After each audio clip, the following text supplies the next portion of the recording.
Hi, Mom. It was great to see you today with Julie and Carol for the book club. And I'm going to start reading part 3 with you because it is longer than part 1 and part 2. And we need to do a lot of reading before you come back. So it's part 3, Visions and Voices. Chapter 23, A New Life. I'd like to... I'll start again, Mom. I'd like to return now to where I left off in the story of my life. I suppose I have digressed more than I should have, but that was only so that you would be able to grasp more easily what I'm about to reveal. From now on, this is another book of my life, a new one, because this is a new life. The life I wrote about up to this point was my own. The one I had been living since I began to share the teachings on prayer is the life God has been living in me. This is how it seems to me, anyway. Otherwise, how could it be possible for so many bad habits and negative actions to have fallen away in such a short period of time? Praise the Lord who freed me from myself. Thus, when I finally became determined to avoid opportunities for error and devote myself to prayer, the Lord began to grant me his favors. It was as if all he wanted was for me to be willing to receive his gifts.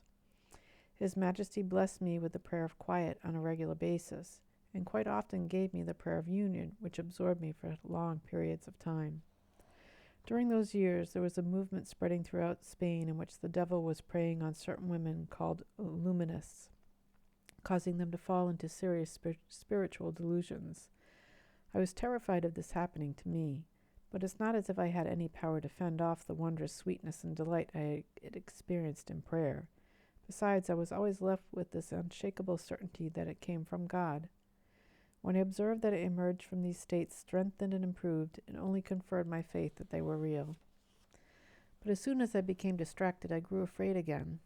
I wondered whether the spirit of evil was making me think that the experience was good. Maybe he wanted to suspend my intellect and deprive me of mental prayer precisely so that I would stop thinking about the passion of Christ or making use of my mind for spiritual purposes. I worried that I was losing instead of gaining. I did not understand contemplation at all. The more His Majesty shed his light on my soul, the greater grew my desire not to offend him. My fear increased in proportion to my awareness of my vast debt to him. This anxiety intensified to such a degree that I was finally compelled to search for spiritual guidance to help me sort things out. I had heard about some Jesuits who had recently come to Avila,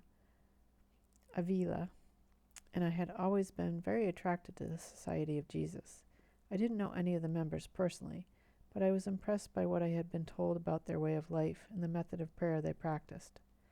I did not consider myself worthy of speaking to them, however, or strong enough to follow their guidance. This made me even more anxious. Being who I was, how could I have a conversation with them? So I stalled for a while, struggling mightily within myself, shedding copious tears. I longed to consult a spiritual person and ask him to help me identify the states of prayer I was experiencing and to clarify things in case I was going astray. I resolved, again, to do all I could to avoid offending my God. I knew how weak I was, and my lack of fortitude scared me. I could not shake this fear. I procrastinated in reaching out to the Jesuits. God help me, what a terrible mistake it is to withdraw from good in the effort to become good. The spirit of evil seems to make himself especially troublesome when the virtues are just beginning to ripen. He knows that a sure cure for a troubled soul lies in consulting the friends of God, and he undermined my resolve to do this. I convinced myself that I was waiting until I had mended my ways, just as I had during that period when I abandoned prayer.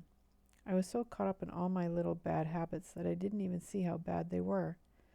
I may have spent the rest of my life finding ways to avoid reaching for a hand to pull me out of this quagmire if the Lord had not finally stretched out his own hand to me first.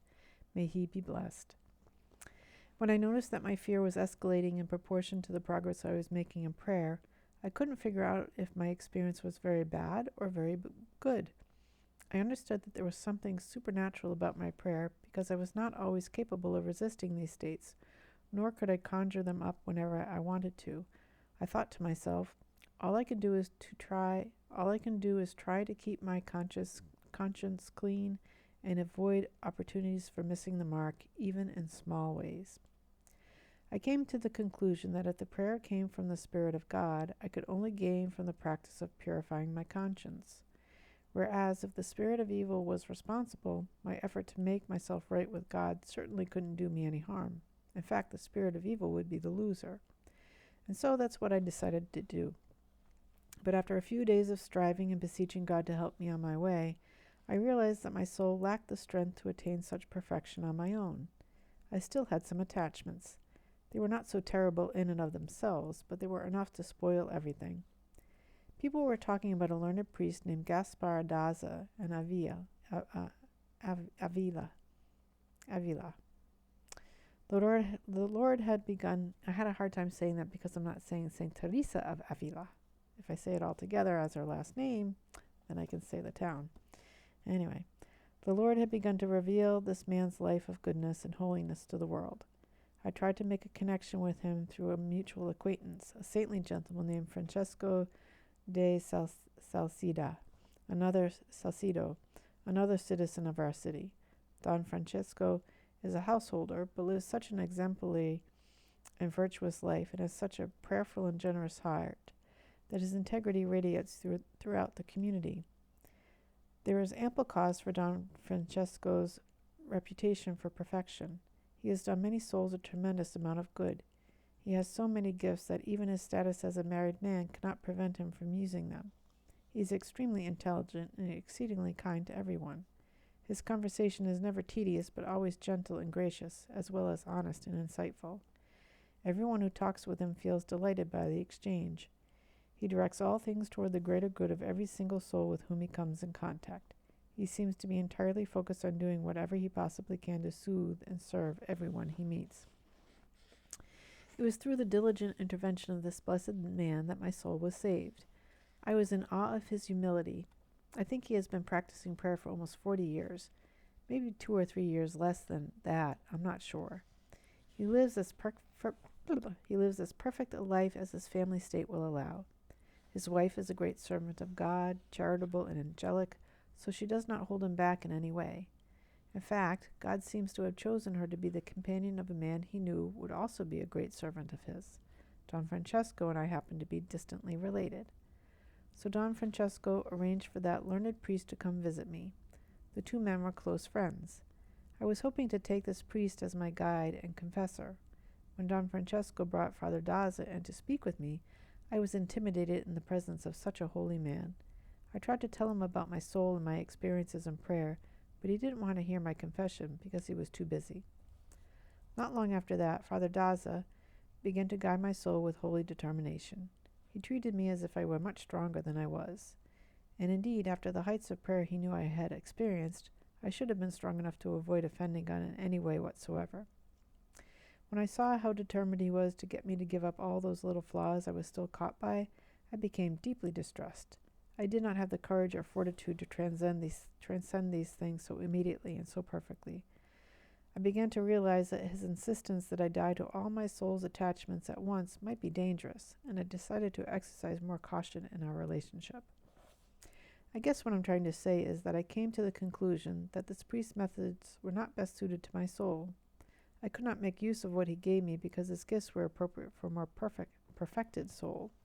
As for me, I may have been advanced in terms of the favors I had received from God, but I was a total beginner when it came to virtue and mortification. The truth is, if I had only had access to this one guide, my soul would never have flourished. When I saw that I could not do what he told me to do, I became so distressed that I nearly lost hope and gave up on everything. It amazes me sometimes to reflect that even though this priest had a special gift for beginning to lead souls on their path to God, it was not God's will for him to understand my soul and direct it accordingly. I like that she's being her own arbiter here and making that determination herself. I'm starting to see what happened was for my greater good because it propelled me to get to know the holy Jesuits and call upon their wisdom. Around this time, I arranged with Don Francesco to come to the Incarnation and talk to me sometimes. His willingness to spend some time with someone as wretched as I only confirmed his tremendous humility. He began to visit me and encourage me on my path. He told me that I shouldn't think I could give up all of my imperfections in one day. Little by little, he assured me, God would do his work in me. He confided in me that he himself had been plagued with many years by all kinds of petty habits that he simply couldn't break. Oh, humility, what blessings you bring to those who possess you, and also to those who come in contact with those who possess you. I truly believe I am right in referring to Don Francesco as a saint. Thus, for my benefit, this saint told me about his weaknesses, or at least what his humility made him believe were weaknesses. In light of his station in life, these things were not imperfections at all. Because of my monastic vows, on the other hand, the same things would have constituted serious faults in me.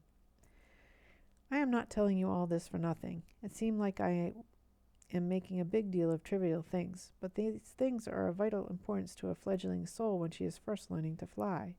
As they say, her feathers have not yet grown in, and she needs all the help she can get. Still, I know that no one will believe what I'm saying unless he has been through it himself. It is only because I hope to God that you will help many souls that I even bother to mention it here. And that's kind of one of those little things saying that, still I know that no one will believe what I'm saying unless he has been through it himself. So in other words, you can't believe me because you haven't really been through it. For those inquisitors that are forcing her to write this stuff. Anyway, okay, back to the text. This holy man was my salvation. He seemed to know exactly what would help me, and he had the charity, the humility, and the patience to stay with me, even when he saw that I was not thoroughly rectifying my life. Gradually and with discretion, he showed me ways to conquer the spirit of evil. My love for him grew so strong that I looked forward to the days I saw him more than anything else, even though he did not come very often. When he went a long time without visiting me, I would worry that he was staying away because I was so wretched. As Don Francesco became more familiar with my extensive transgressions, he noticed a dramatic inconsistency between the favors God was bestowing on me and the imperfections of my character, even though I began to make some real improvements as our relationship unfolded. I told him about the experience I had been having, hoping he would shed some light on them. These are states generally attained only by very advanced souls, he remarked, and you have convinced me that you are still impure. I am concerned that the only explanation for this discrepancy is that a bad spirit is responsible for some of your experiences, although I cannot draw a definite conclusion about this. Still, he mused, everything you have told me about your prayer sounds very good. Our main problem, I think, was that I didn't know how to explain what I had been going through, because God was only just beginning to give me some understanding of these states, and I couldn't quite articulate it yet.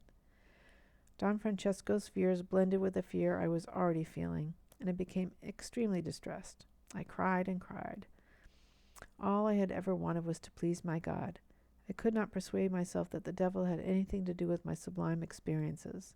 On the other hand, maybe my sins had made me so blind that I couldn't see the true source of these states. I started looking through books to see if I could learn some language to help me explain myself better. I found one called Ascent of the Mount. It gave a detailed description of the soul's union with the divine, and it matched my own experience perfectly.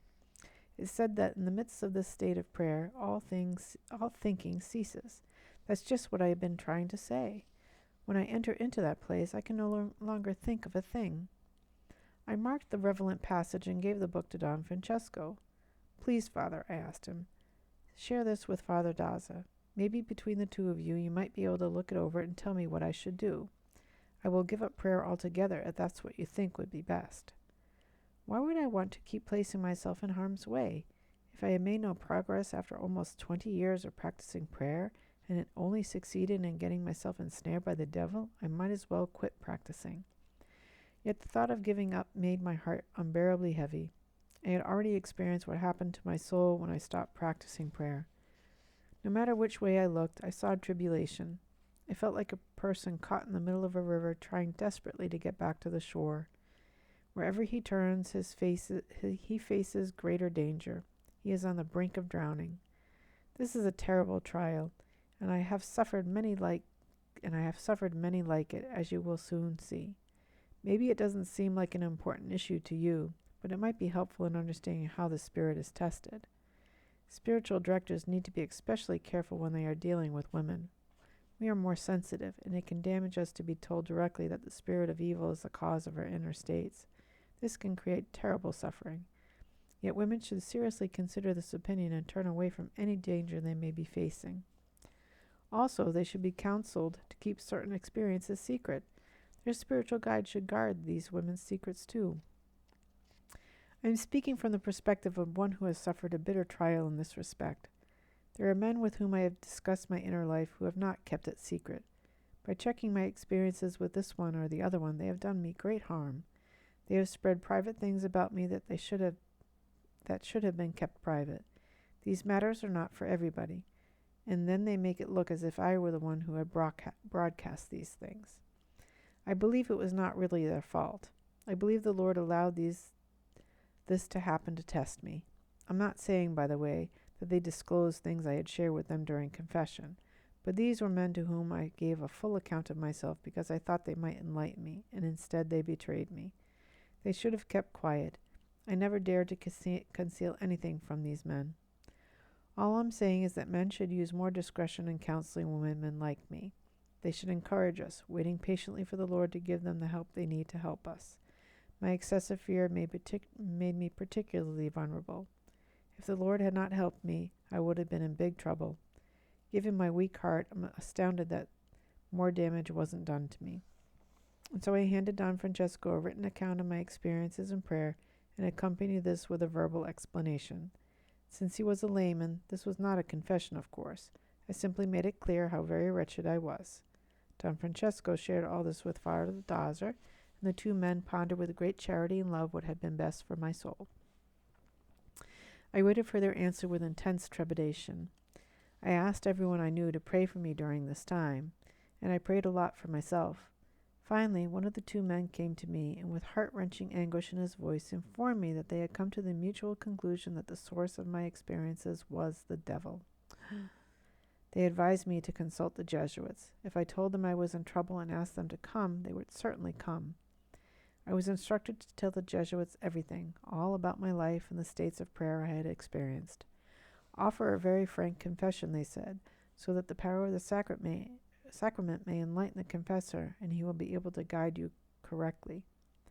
They assured me that this order was very experienced in spiritual matters. Do whatever they tell you, they warned me, because your soul is in serious danger. This hurt me and alarmed me so severely that I didn't know what to do. All I could do was cry.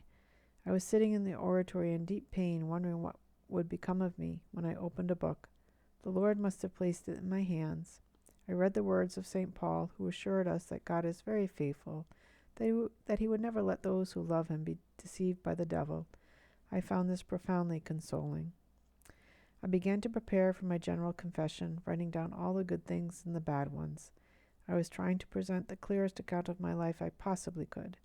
I was determined not to leave out a single pertinent detail. I remembered that after I had finished my account and read it over, I was struck by how much evil there was in it and how little good. I felt miserable. I was also deeply distressed that the members of my household would notice that such holy people as the Jesuits were coming to speak with me. By now, my own wickedness was a cause of terror, and I was afraid that unless I had made a concerted effort to avoid any possible opportunity for evil, things were only going to get worse for me. I made arrangements with both the gatekeeper and the sacristan of the Incarnation not to tell anyone about my special visitor. But it was no use. It turned out that when the Jesuit came to call for me, there was someone standing near the door, and she spread the news throughout the house. What fears and obstacles the spirit of evil places in the path of a soul who wants only to get to God. Father Diego de Cetina was a true servant of God and very wise. I knew he knew the language of the soul. After I told him about my states of prayer, he explained to me exactly what I was experiencing. He was very encouraging. These experiences definitely come from the Spirit of God, he assured me, but your prayer does not yet have a solid foundation. You need to return to your practice. You do not yet understand mortification. This was true. I wasn't even sure what the word meant. You should never give up prayer, but rather work very hard at it, since God is granting you such special favors. Father de Cetina suggested that maybe God wanted to do good for many souls through me. He said other things like this, as if he had foreknowledge of all that God was going to do with me later. He pointed out that it would be a terrible mistake for me not to respond to the favors God was bestowing on me. His words impressed themselves into my heart. All in all, it felt to me like the Holy Spirit was speaking through him to heal me. His guidance was very humbling to me and seemed to transform me completely. What a marvelous thing it is to have your soul be understood by another soul. You should devote your daily meditations to a phase of the Passion, Father Di Settina told me. For now, dwell exclusively on Christ's humanity and try to resist the experiences of recollection and bliss. Do not to make any room for these altered states until I direct you otherwise. Father Di Settina left me comforted and reassured. The Lord helped me both to understand my situation and figure out the best path for me to The Lord helped us both to understand my situation and figure out the best path for me to take. I was determined not to stray from his guidance in the slightest degree, and I have maintained my resolve to this day.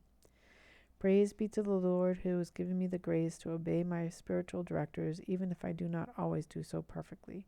The Jesuits have always been my best guides. At this point, my soul turned a corner and began to make noticeable progress, as you will see.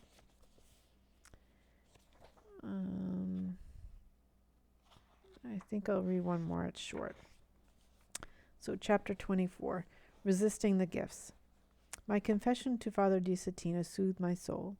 I felt prepared to do whatever it might take to reach God.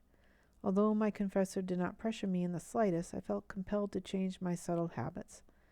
Father Di Settina did not seem to take these matters very seriously. He was far less concerned with technical details than he was with the love of God. But his emphasis on loving God inspired me all the more because he gave me tremendous freedom and never coerced me.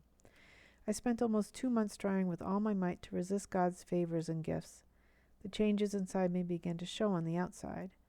The Lord was giving me the courage to endure things that people who knew me considered to be extreme. Even the sisters in my own house wondered if I was taking renunciation a little too far. Compared to the way I used to be, I can see why they were concerned. But compared to what I think my monastic vows truly require, these austerities fell short.